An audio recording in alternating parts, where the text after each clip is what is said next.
Hello friends, I'm Gaurav. Welcome to channel Mahabalak, where you can watch entertaining and inspiring stories. Hello, Earthlings. I'm Time. Ladies and gentlemen, Mr. Time is in the house once more. Sweet. Mr. Time, as you know, Mahabharat is the story of the Bharat dynasty kings. This dynasty was named after King Bharat, who was brave and fearless. He was so fearless that when he was just a toddler, he used to play in the forests with lions. And not just that, he would put his hand in their mouths to count their teeth. From Mahabharat, you're straying into Vigyan Shakuntala. What's the problem? Don't you like Kalidas? I have liked Kalidas for 1500 years. Okay, Grandpa. Get on with Mahabharat, will you?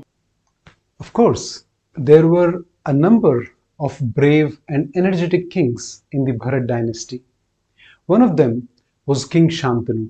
He was an intelligent king and a famous archer. He was very fond of hunting and used to go on long hunting trips in the forest. Once, when he was hunting on the banks of river Ganga, he came across a divinely beautiful lady. What happened next? एक अजनबी हसीना से यूं मुलाकात हो गई, फिर क्या हुआ ये ना पूछो, कुछ ऐसी बात हो गई. Shantanu said to the lady, "Are you from the race of gods, demons, yakshas, pannagas, apsaras, gandharvas, or are you human? Whoever you are, will you be my wife?"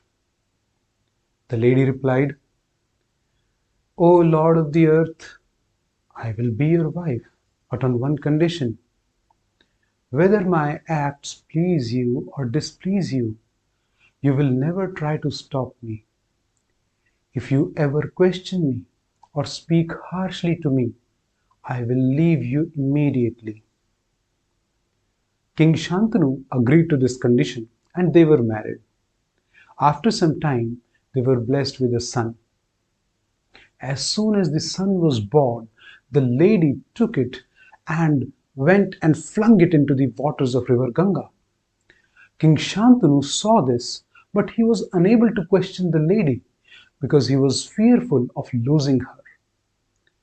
The same thing happened when the second, third, fourth, fifth, sixth, and seventh sons were born. Finally, when the eighth son was born and the lady was about to take it and fling it into the waters again, King Shantanu could no longer stop himself. He said, "Who are you? And why do you kill all your sons?" The lady replied, "I am Ganga, daughter of Janu, worshipped by Maharishis. These 8 sons are the 8 Vasus who had to be born on earth due to a curse by Rishi Vashisht. They had requested me to kill them as soon as they were born, so that their stay on earth was not long. Since you desire a son, I will not kill this 8th son. But as per my condition, I will leave you now. I will take this son with me, and I will return him to you when he grows up." King Shantanu carried on ruling in accordance with dharma and in time became the king of kings. One day, when he was hunting on the banks of river Ganga, he was surprised to see the flow of river Ganga stop. When he tried to find out the reason, he came across a tall and handsome youth who had stopped the flow of Ganga with his sharp and powerful arrows. King Shantanu had seen his son only once at birth, so he was not able to recognize the youth as his son, but he suspected that it might be him. Just then, river Ganga appeared before Shantanu and said, "This is your son Devavrat. He has studied the Vedas under Rishi Vashisht. He is a powerful warrior and a supreme archer. He has trained under the great Parshuram. You may take him home." Shantanu was very happy to see his son. He took Devavrat to Hastinapur and instated him as the heir apparent. Devavrat soon won everybody's hearts with his good behavior. 4 years passed in happiness. One day, Shantanu was hunting on the banks of river Yamuna. He smelt a very sweet fragrance. When he tried to search the source of the fragrance, he came across a very beautiful lady. एक अजनबी ला ला ला ला ला ला ला ला ला ला ला. The lady was the daughter of the chief of fishermen. Shantanu went to him and asked for his daughter's hand in marriage. The chief of fishermen was a very shrewd man. He said, "Since the day she was born, I have known that one day she will have to be given away in marriage. And who can be a better match than you? But I have a desire in my heart. If you truthfully pledge to fulfill that desire, I can give my daughter away in marriage to you." King Shantanu was a careful man. He said, "It is only after listening to your desire that I can say whether I can fulfill it or not. If it is something that can be granted, I shall do so, otherwise not." The chief of fishermen said, "My desire is that only the son born from my daughter should be the king after you, and no one else." King Shantanu did not want to snatch away Devvrat's right, so he did not make this promise. With a heavy heart, he came back to Hastinapur. Seeing him always sorrowful, Devavrat one day went to Shantanu and asked, "Everything is peaceful. All the kings obey you. Why are you always silent and sad?" Shantanu replied, "There is no doubt that you are superior to 100 sons, but you are only one. You are always armed and never shy away from a fight.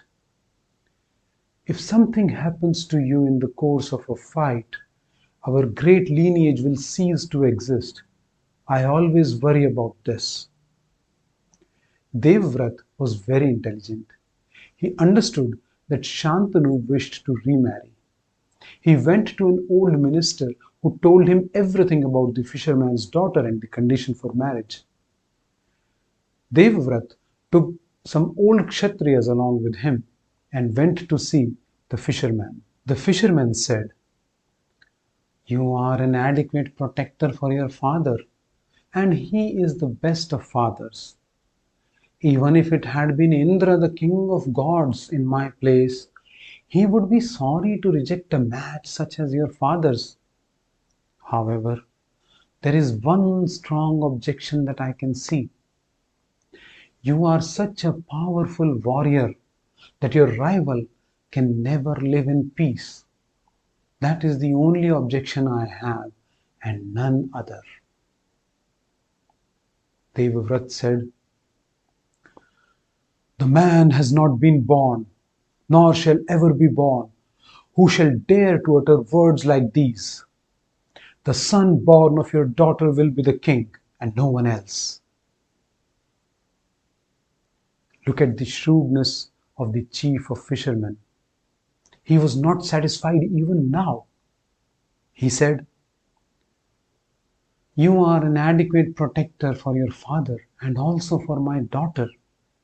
The pledge that you have taken in the midst of all these kings is worthy of you, and I have no doubt that it will never be violated by you. But I have serious doubt about the sons you will have." Devvrat said, "Listen to my words in the midst of these kings. I shall take another pledge for my father's sake.